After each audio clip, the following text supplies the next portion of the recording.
Hello everyone, welcome back to my YouTube channel, Matkarit. So our topic for this video presentation is about the composite functions with the value of x. So without further ado, let's do the topic. Once again class, welcome back to my YouTube channel, Matkarit. So let us proceed to the problem. Okay, so let us solve this composite function. Given this f of x is equals to 2x minus 1, and the g of x is equals to x cubed minus 5, and the h of x is equals to 5 minus x squared. Okay, so let us solve with letter A. So we have f of g of x, in which the x has a value of 3. Okay.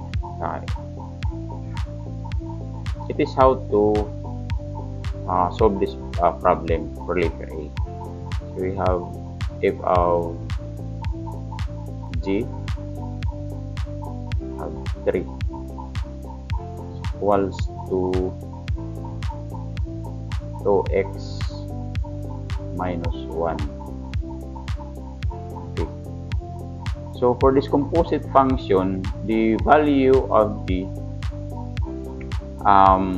f of x is the value of the g of x, which is also in this x in the g of x has a value of 3. So 2, we have 3 plus the power of 3 minus 5 minus 1. Okay, so let us solve the number inside the parentheses first. So we have 3 times 3, 9 times 3, that is 27.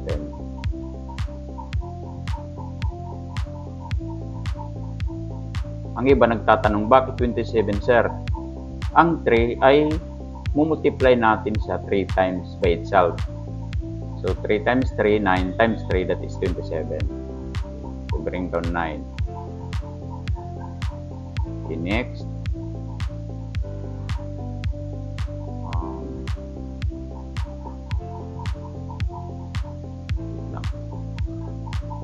So 27 minus this 5, that is 22.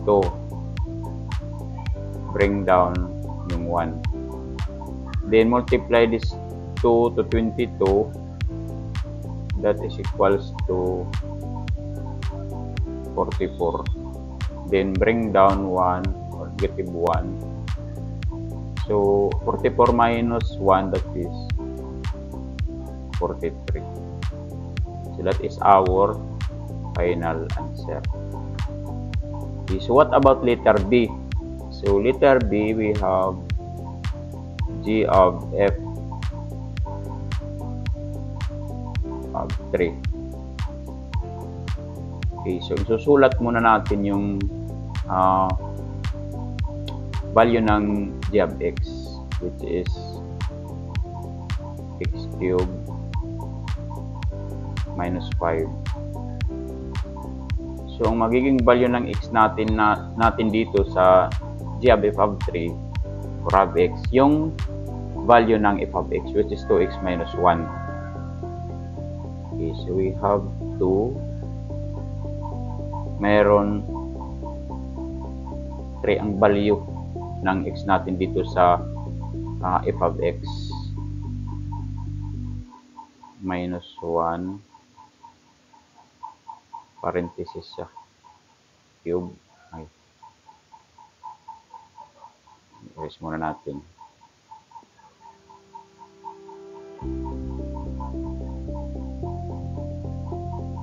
Then minus 5.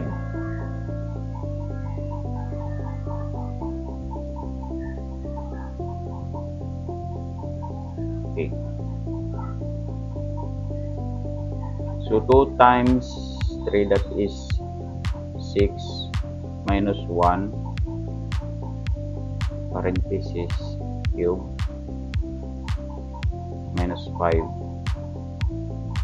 So 6 minus 1, that is 5 cube minus 5.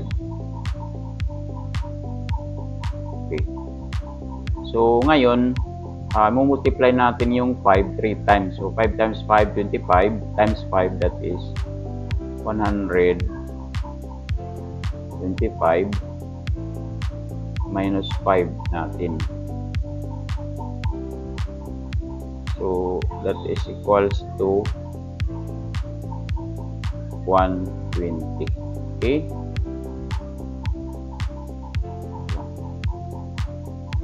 Trace natin yung 0.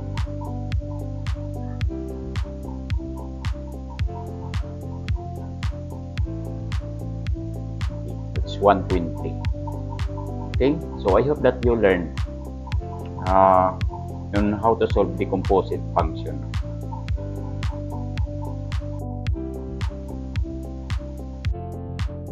Okay, so what about the last letter C? So we have the h of x,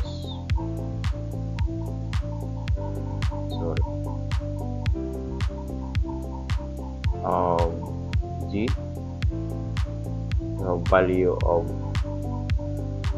g, it is negative 1, equals to 5 minus x squared. Okay, so 5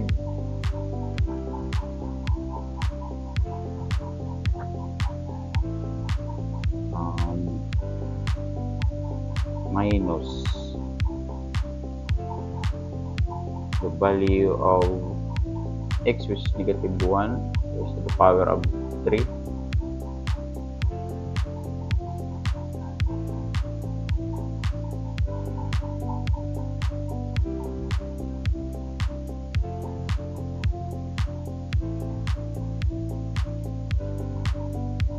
minus 5 to the power of 2. Okay. Write 5 in negative. Then let us solve the terms, or terms inside the parentheses. We have negative 1 times negative 1, negative 1 times negative 1 times negative 1, because it is raised to the power of 3. So the answer is negative 1. Bring down 5 squared, then 5, then let us combine negative 1 and negative 5, that is negative 6 raised to the power of 2. So let us multiply negative 6 by itself. So